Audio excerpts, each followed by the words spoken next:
Four Corners Restaurants. See you around the corner. Brian Lane is with us. He is the author, and this is a book that is a must-read for anyone who is planning to hike the Grand Canyon, or maybe you've already hiked the Grand Canyon. You'll get some tips and hints about your next hike. And I look here, and it's $9.95. It is. We try to keep it under $10. Sonia looks at that price right away, Brian. It's the Grand Canyon Companion. Yes, it is. It's a little book, yeah. Just trying to keep people safe, basically. How many times have you hiked the Grand Canyon? Oh, I've gone probably 36 times, different areas of the canyon. 36? 36. Wow. I've been out here for about 16 years now, so I go a couple times a year. And now with the book and my Grand Canyon Hikers blog, I try to keep things updated. Isn't it getting kind of monotonous, Brian? No. You go different areas, there's always something new to see. You know, as someone that's done this so many times, safety is the primary purpose of why you've written this book. Yes, it's really a how-to book, especially for novices, first-time hikers that haven't done it, to let them know literally what they're getting into and how to get back out safely. Mm-hmm. A lot of people just don't understand what they're getting into. Right.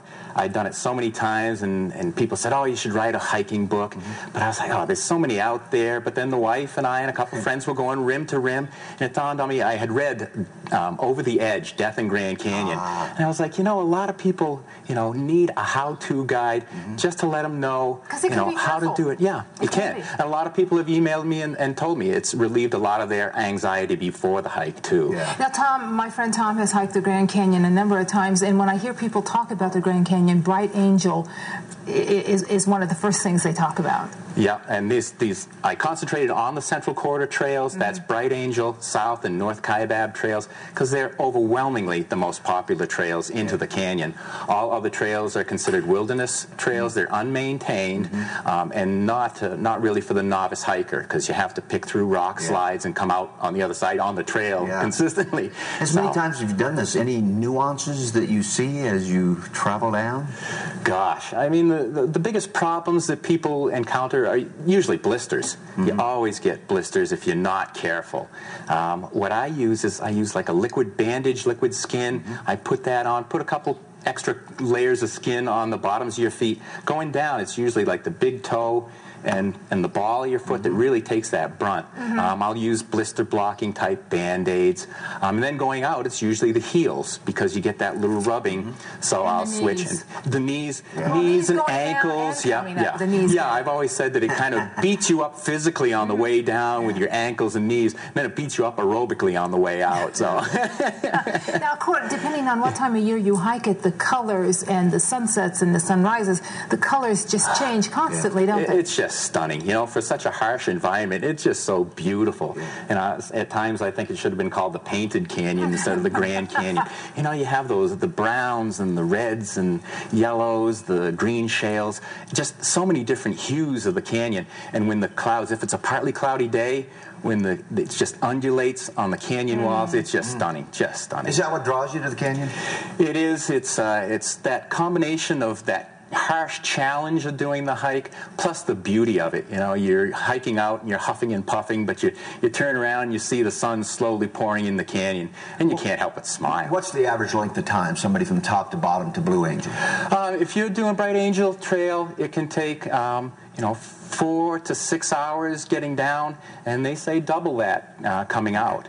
So you really should take your time, rest often, take breaks, drink a lot of fluids, make sure those fluids have like sport drinks with electrolytes in it, eat salty type snacks to keep you going. I'm told the beer you have at the bottom of the canyon is the best tasting that you will ever have. It is, to backpack and hike down there and to have a cold beer or even a lemonade, in the winter. I go a lot in the winter when it's nice and quiet down there. To have a coffee at Phantom Ranch and all, it's wonderful. I don't know about the lemonade and coffee, but the beer sounds the beer sounds awfully good. Good carbs in it too.